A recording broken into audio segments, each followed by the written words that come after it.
आज चर्चा किस पर की जाए, मणिपुर हिंसा को लेकर के या व्हाट्सएप यूनिवर्सिटी के प्रोफेसरों द्वारा उस टपोरियों द्वारा जो एक फिल्म बनाई गई आदि पुरुष, उसको लेकर के। दोस्तों नमस्कार, हमारा नाम योगेश शुक्ला है और आप इस समय इस पर संदेश देख रहे हैं। दोस्तों इधर आप लोग देख रहे होंगे 16 जून से जब से आज पुरुष फिल्म रिलीज हुई है, उसके बाद से इसको लेकर काफ़ी चर्चा गर्म है। दो तरह की चर्चाएं हो रही हैं। एक गोदी मीडिया में इस फिल्म को प्रमोट करने को लेकर के राज्य सरकारों द्वारा, केंद्र सरकार द्वारा इसको प्रमोट करने को लेकर के, दूसरी तरफ इसके लेखक और डायरेक्टरों को ट्रोल करने को लेकर के, क्योंकि इन लोगों ने टपोरी टाइप के कुछ डायलॉग लिखे हैं और टपोरी टाइप के एक्शन दिखाए, तो इसको लेकर काफ़ी चर्चा है और आप लोगों को भी ऐसी चर्चाएं पसंद आती हैं। लेकिन मणिपुर हिंसा को लेकर के कोई गोदी मीडिया भी नहीं बोलना चाहता। सोशल मीडिया पे गाहे बगाए कुछ हमारे पत्रकार मित्र हैं, भाई हैं, कभी कभी वीडियो लेकर आ जाते हैं, लेकिन वो लोग भी कम आते हैं क्योंकि इस पर व्यू नहीं मिलते हैं। गोदी मीडिया तो दिखाएगा ही नहीं दिखाएगा। अगर कहीं उस राज्य में मणिपुर में किसी दूसरे पार्टी की सत्ता होती, भारतीय जनता पार्टी के अलावा, तो इसको दिन रात गोदी मीडिया दिखाता, इस पर डिबेट कराता, दिन भर चिल्लाता कि मणिपुर हिंसा में इतने लोग मारे गए, ये हो गया वो हो गया। लेकिन मणिपुर हिंसा को लेकर के ना केंद्र सरकार ना गोदी मीडिया एकदम चुपचाप चुप्पी साधे हुए हैं। तो मणिपुर हिंसा को लेकर के अब हमारे देश का राज्य है वो, हम तो इस पर थोड़ी चर्चा करेंगे, लेकिन आज पुरुष पर भी चर्चा करेंगे जो आपको पसंद आती है। लेकिन मणिपुर हमारे देश का राज्य आप लोगों को क्यों नहीं पसंद आता, इस पर भी बताऊंगा। आप लोगों को मणिपुर हिंसा है, मणिपुर को लेकर आप लोगों को क्यों ज़्यादा जानकारियां नहीं दी जा रही हैं, या आपको जानकारी नहीं कि बहुत सारे लोग देश में, मैं समझ रहा हूँ कि 90% लोग ये नहीं समझ पाए कि मणिपुर में क्या रहा है। मैंने इसमें कई वीडियो बनाए, लेकिन इस तरह की वीडियो आप देखते भी नहीं आप लोग, क्योंकि उसमें मज़ा नहीं है। मज़ा इसलिए नहीं है कि उसमें जो जिन समुदायों के बीच में लड़ाई हो रही है वो समुदाय हमारे देश में बहुसंख्यक नहीं है, आपके आस पड़ोस में नहीं है। अगर आपके आस पड़ोस में उस तरह के लोग होते, उस समुदाय के लोग होते, तो आपको भी देखने में मज़ा आता। इसीलिए आप लोग मणिपुर हिंसा को लेकर नहीं देखते, आप लोगों के इंटरेस्ट उसमें नहीं है। लेकिन मैं थोड़ा मोटा माटी जरूर बताऊंगा, इसलिए बताऊं कि वो लोग भी हमारे देश के हैं, हमारे देश का हिस्सा है। मणिपुर राज्य एक उत्तर पूर्व में छोटा सा राज्य है, लगभग 40 लाख आबादी वाला राज्य है, 60 विधायकों वाली सीट का राज्य है, पहाड़ी एरिया का राज्य है, तो उस पर चर्चा जरूरी है। अगर अभी थोड़ी सी भी कोई घटना कश्मीर में हो जाती है तो बढ़ा चढ़ के गोदी मीडिया दिखाने लगता है, लेकिन मणिपुर को नहीं दिखाएगा। तो मणिपुर में क्या हो रहा है मैं थोड़ा संक्षेप में मोटा माटी में कई वीडियो बना चुका हूँ, केवल इतना बताऊंगा कि वहाँ हो क्या रहा है और किसके बीच में हो रहा है, और केंद्र सरकार इस पर, प्रधानमंत्री जी हमारे क्यों चुप हैं, क्यों इस पर कुछ नहीं बोल रहे हैं। आज तक लगभग 43 दिन हो गए इस हिंसा को जारी हुए, लेकिन आज तक नहीं बोल रहे हैं। तो वहाँ पे कुकी और मैतेई, कुकी नागा जो ईसाई समुदाय से संबंध रखते हैं, ये ज़्यादा पहाड़ी इलाके में रहते हैं मणिपुर में, और जो मणिपुर की राजधानी इम्फाल है, इम्फाल घाटी में जो रहते हैं वो मैतेई समुदाय के लोग हैं। मैतेई समुदाय के लोग हिंदू बहुसंख्यक है, मुस्लिम भी हैं, उनको भी मैतेई कहा जाता है, लेकिन उसमें हिंदू संख्या ज़्यादा है। ये मणिपुर के 10% भूभाग में इम्फाल घाटी का जो समझौता हुआ था 1950 के पहले जब भारत में विलय हुआ था मणिपुर का, तो 10% भूभाग में इम्फाल घाटी में मैतेई समुदाय के लोग रहते हैं, और कुकी और नागा समुदाय के लोग 90% पहाड़ी क्षेत्र में रहते हैं। उस 90% क्षेत्र में इन मैतेई समुदाय के लोगों को रहने की इजाज़त नहीं है। लेकिन अब वहाँ पे खेल क्या खेला जा रहा है, जो 60 विधायक, वहाँ 60 विधानसभा की सीटें हैं, उनमें से लगभग 40 विधायक मैतेई समाज के ही होते हैं। और अब तक जो 12 मुख्यमंत्री बने हैं, 12 में 10 मुख्यमंत्री मैतेई समुदाय के ही बने, नहीं हिंदू समुदाय के अधिकांश बने। और कुकी और नागा समुदाय जो पहाड़ी क्षेत्र में रहते हैं, तो लड़ाई जो हो रहा है ये मैतेई और विशेष करके कुकी समुदाय के कुछ जनजातियाँ और भी वहाँ पर हैं, तो इसलिए नहीं दिखाया जाता। अब मैं मेरी बात आपको कुछ हद तक आप समझ रहे पहुँच रहे होंगे कि बहुसंख्यक वहाँ हिंदू समुदाय है, लेकिन किस हद तक वहाँ इंसा लगभग 43 दिन हो गए हैं। अब यहाँ तक आप कह सकते हैं कि सत्ता पक्ष के लोग हैं वो भी नहीं बच रहे हैं, क्योंकि जब आग लगती है तो घर सभी के जलते हैं। मैतेई समुदाय के लोगों ने अभी वहाँ के जो मुख्यमंत्री हैं बीरेंद्र सिंह, उनसे उनके खुद के विधायक मिलकर बैठक करके जा रहे थे, कुकी समाज के थे, उन्होंने मैतेई समुदाय के लोग इतना मारा कि उनको उनकी याददाश्त चली गई, बताते हैं उनका वो ठीक से बोल नहीं सकते, उनकी सारे मतलब उनका जो ड्राइवर था वो मर गया। उसके बाद बहुत सारी, इसके बाद एक जो उनके एक मंत्री, कुकी समाज के एक मंत्री थे, उनका भी घर जला दिया गया। एक रंजीत सिंह थे कांग्रेस विधायक, अभी कुछ दिन उनका घर जला दिया गया था। बताते हैं कि जो विदेश राज्य मंत्री हैं केंद्र सरकार के, उनका भी घर जलाया गया। हिंसा रुकने का नाम नहीं ले रहे। एक छोटे से राज्य को आप थाम नहीं पा रहे और अखंड भारत की बात कर रहे हैं। आप कहते हैं कि अखंड भारत, हम पाकिस्तान, अफगानिस्तान सबको मिलाएंगे, बांग्लादेश को मिलाएंगे। अपने ही देश का एक छोटा सा राज्य, उसको आप संभाल नहीं पा रहे हैं। मणिपुर प्रदेश के, हमारे देश के लोगों को अब विदेशी कहा जा रहा है। कि अब वहाँ के मुख्यमंत्री कह रहे हैं, जो भारतीय जनता पार्टी के हैं, एन बीरेन सिंह, वो कह रहे हैं कि ये लड़ाई जो कुकी और मैतेई समुदाय के बीच की नहीं है, ये लड़ाई म्यांमार से कुछ घुसपैठिए आए हैं उनके बीच में रही, वो उपद्रवी हैं, उग्रवादी हैं। उन्होंने कहा कि हम 40 उग्रवादियों को मार भी गिराया, अगर इन्होंने मार गिराया तो मान लीजिए अपने देश के लोगों को ये मार रहे हैं। ये सत्ता की लड़ाई है। चुनाव 2024 का ना, 2024 तक चुनाव में वीडियो बना चुका, लोकसभा चुनाव हो सकता है नवंबर दिसंबर में शीघ्र हो जाए। तो वहाँ पे विधानसभा सीटें में मैं आपको बताया कि 60 में 40 विधायक मैतेई समुदाय के होते हैं, 40 विधायक। अब 40 विधायक के जो भी संसद संख्या मैंने अभी देखा नहीं है, लगभग 8 जो भी 6, 7, 8 सांसद होंगे वहाँ पे, वो भी अब उन पे भी नज़र होगी। अब बात पॉइंट यहीं पे फंसती है, क्यों प्रधानमंत्री जी नहीं बोल रहे हैं, अब क्यों इस पर कोई चर्चा गोदी मीडिया नहीं कर रहा। ये उलझा, बहुसंख्यक वहाँ हिंदू समाज है और अधिकांश उनकी विधायक सीटें वही जीतते हैं, सांसद सीटें भी वही जीतेंगे।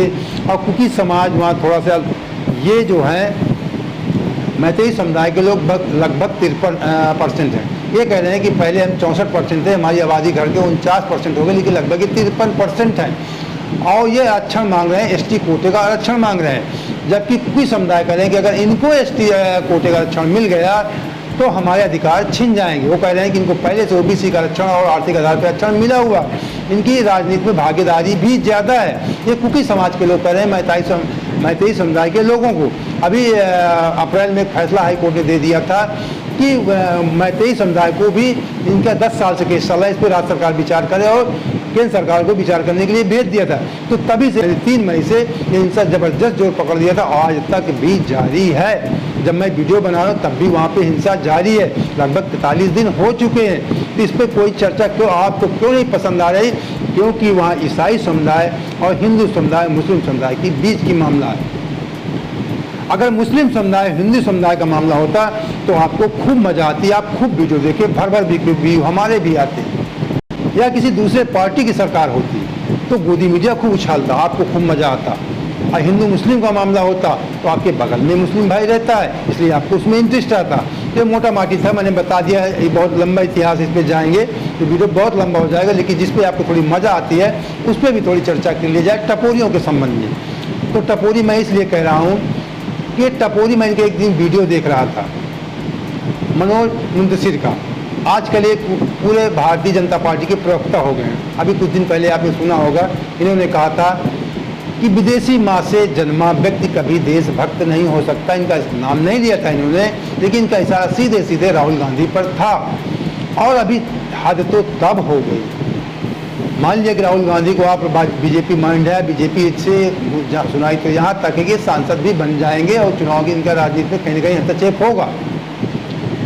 लेकिन इन्होंने रावण एक राम के साथ उनकी क्या घटना, एक अलग बात हो गई। लेकिन रावण को पूरी दुनिया विद्वान मानती है। अब मनोज मुंतशिर जी कह रहे हैं, जिनको मैं टपोरी कह रहा हूँ, ये कह रहे हैं कि रावण धूर्त था, रावण बलात्कारी था, रावण रेपिस्ट था। ये कह रहे हैं कि मैं रावण को कतई नहीं मानता, रावण बहुत बड़ा धूर्त था। ये कह रहे हैं मनोज मुंतशिर। एक वीडियो मैंने देखा अभी 2 दिन पहले, आपने भी बचपन से सुना होगा अपने माताजी से या अपने बुजुर्गों से, ये कहा जाता है, या सीरियल में देखा होगा, कहीं पढ़ा होगा रामायण में। ये एक आम चर्चा है कि जब राम रावण का युद्ध समाप्त हुआ था तो लक्ष्मण जी से रामचंद्र जी ने कहा था, भगवान राम ने, कि जाइए रावण प्रकांड विद्वान है, इससे कुछ ज्ञान लीजिए। तो लक्ष्मण जी गए, उसके सिरहाने सिर की तरफ बैठ गए, तो रावण ने कुछ ज्ञान नहीं दिया, रावण कुछ नहीं बोला। तो रामचंद्र जी समझ गए कि रावण एक प्रकांड विद्वान है, तो तुरंत गए और उनके रावण के पैरों की तरफ रामचंद्र जी बैठ गए और उनसे अपनी हाथ जोड़ के प्रार्थना किया, उनसे अपना कुछ ज्ञान लिया। ये एक आम चर्चा है, पूरे भारत देश का बच्चा बच्चा जानता है। जब जिसके ऊपर तुम फिल्म बना रहे हो, जिसको अपना आदर्श मान रहे हो भगवान राम को, उस पर जब उनकी कही हुई बात को आप नहीं कह रहे हैं कि आप कह रहे हैं कि मैं रावण को नहीं मानता, रावण धूर्त है, बलात्कारी है, रेपिस्ट है, ये मनोज मुंतशिर कह रहे हैं। दूसरी तरफ ये फिल्म के लेखक हैं मनोज मुंतशिर और इस फिल्म के डायरेक्टर हैं ओम राउत। वो कह रहे हैं कि जो अपने आप को कहते हैं कि हम रामायण को समझते हैं वो मूर्ख हैं। मतलब हम पूरे भारत देशवासी इनके नज़र में मूर्ख हैं। हम इनके नज़र में रामायण को हम जिस स्तर से समझ रहे हैं उस स्तर से ये लोग हमको पूरे देशवासियों को मूर्ख करें। अब रामायण की परिभाषा यही गढ़ेंगे, इसीलिए तो फिल्म में टपोरी टाइप के इन लोगों ने डायलॉग बुलवाए। उसमें डायलॉग उन्होंने हनुमान जी से बुलवाया कि कपड़ा तेरे बाप का, तेल तेरे बाप का, जलेगी भी तेरे बाप की। अब कितने घटिया स्तर के डायलॉग, मतलब फिल्में भी बनती थी, आपने सुना होगा, हम तो बहुत सुनते थे, पढ़ते थे, देखते हैं कि फिल्मों में भी एक ग्रेड होता है, कहते हैं ए ग्रेड की फिल्म, बी ग्रेड की। तो इस तरह के डायलॉग अक्सर बी ग्रेड की फिल्में बुलवाए जाते हैं। ए ग्रेड की फिल्में बहुत साफ सुथरी फिल्में होती हैं, तो बी ग्रेड की फिल्म से आप कह सकते हैं जिस तरह टपोरी टाइप के डायलॉग इन्होंने बुलवाया। दूसरी तरफ जब काफ़ी ट्रोल हुए ये मनोज मुंतशिर, शुक्ला जी जो, मैं भी शुक्ला लेकिन थोड़ा टपोरी टाइप के अपने आप को बहुत ज्ञानी बनते हैं। हम भी ब्राह्मण खानदान में जन्म लिए, हम भी थोड़ा बहुत पढ़ते लिखते हैं, समझते हैं हर बात को। तो ये कह रहे हैं कि मैंने इसलिए ऐसे डायलॉग बुलवाए जिससे देखने वाले दर्शक अपने आप को जोड़ सके। मतलब कोई चीज़ हम फिर कहते हैं फिल्म एक समाज का आईना होती है, फिल्म से हमें कुछ सीखने को मिलता है।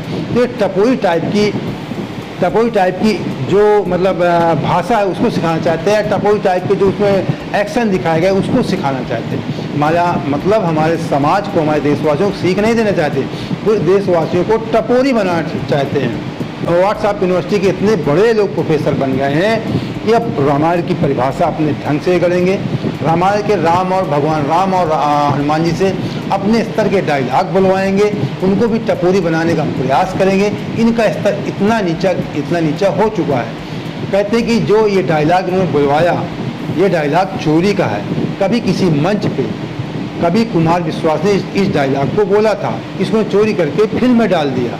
मतलब दूसरे का चोरी का डायलॉग, वो भी टपोरी टाइप का, ये ऐसा कार्य करते हैं। तो आज ये पुरुष जो फिल्म चल रही है, मैं बता दूं तो भगवान राम की फिल्म है, फिल्म चलेगी ही चलेगी। आज तक जितनी भी संपूर्ण रामायण तमाम फिल्में बनी है सब चली हैं, अधिकांश फिल्में चली हैं। चाहे सीरियल रामानंद सागर जी का सीरियल रहा हो, वो भी बहुत ज़्यादा चला। तो फिल्म तो कुछ चलेगी निश्चित तौर पर।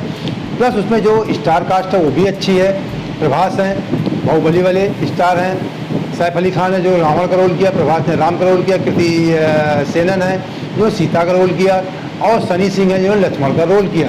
तो फिल्म तो चलेगी लेकिन जब फिल्म देखकर लोग निकलते हैं बाहर तो कहते हैं घटिया टाइप के फिल्म में कुछ रामायण का ज्ञान दिया ही नहीं गया।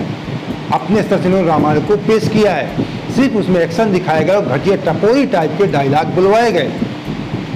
यहाँ तक किसी डायलॉग में कहा गया, बीच में बताते हैं कि कोई कहता है कि क्या तुम्हारे बुआ का बगीचा है। मतलब इतना स्तर घटा दिया कि फिल्मों से हमें सीख मिलती है। मर्यादा पुरुषोत्तम उन्हें राम कहते हैं, उनकी भाषा को हम सीखते हैं। जो क्या बोल रहे हैं भगवान, कहने का मतलब हनुमान जी क्या बोल रहे हैं, उनको भगवान हनुमान को हम लोग आदर्श मानते हैं, उनकी पूजा करते हैं।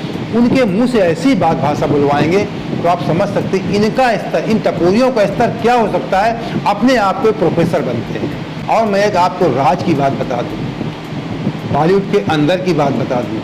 इस समय मेरे एक रिश्तेदार हैं, मित्र हैं, उनका नाम नहीं लूँगा, इसलिए नाम नहीं लूँगा कि जो कुछ टपोरी टाइप के लोग हैं जिनको प्रोपोगंडा फिल्में पसंद है, उनको भी ट्रोल करेंगे या सरकार के द्वारा कुछ दबाव भी हो सकता है। तो मैं उनका नाम नहीं ले रहा हूँ, लेकिन थोड़ा सा इशारा कर रहा हूँ।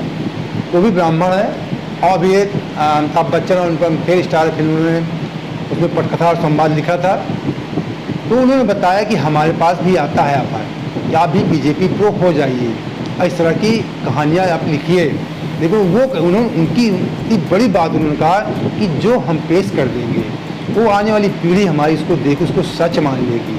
कहने का मतलब उन्होंने कहा कि जो फिल्मों के माध्यम में फिल्म समाज का आईना होती है। उन्होंने कहा कि अगर हम झूठी कहानी प्रोपेगेंडा फिल्में या प्रोपेगेंडा सीरियल बना देंगे, उसको हमारी आने वाली पीढ़ी सच मान लेती है। इनको देशभक्त कहते हैं। लेकिन आजकल प्रोपेगेंडा कश्मीर फाइल बनवाना है, केरला स्टोरी बनवाना है, आदि पुरुष बनवाना है, उनमें मतलब थोड़ी चीज़ को बढ़ा चढ़ा कर दिखाना, अपने तोड़ मरोड़ कर दिखाना है, इधर उधर की बातें उसमें दिखा देना है। तो इस तरह की फिल्में जिस समय चलन चला है, अगर आप कोई साफ सुथरी फिल्म बनती हो तो नहीं चलती है। प्रोपेगेंडा का इस समय चल रहा है, प्रोपेगेंडा फिल्म बनाओगे जरूर चल जाएगी। ये मुझे अंदर की बात बॉलीवुड के लोगों ने बताया, जो मैं आपके साथ शेयर कर रहा हूँ। तो ऐसी प्रोपेगेंडा फिल्मों से आप सावधान रहें। भगवान राम को देखने के लिए हमारे पास बहुत चीज़ें हैं, पढ़ने के लिए बहुत किताबें हैं, लगभग 300 भाषा में रामायण लिखी गई है।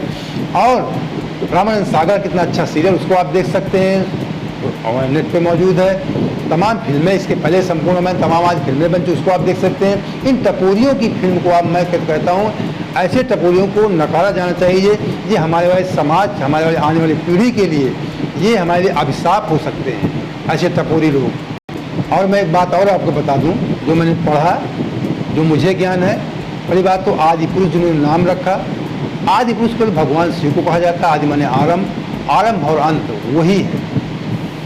रावण ने भी शिवतांडव लिखा, आप सुन सकते हैं। इस समय शिवतांडव हिंदी में भी उपलब्ध है, जिसे आशुतोष राणा जी ने, उनके मित्र हैं जिन्होंने इसको हिंदी रूपांतरित किया। आशुतोष राणा जी ने उन्हें गाया सोशल मीडिया पे, यूट्यूब पे आप देख सकते हैं, मैं तो खूब सुनता हूँ।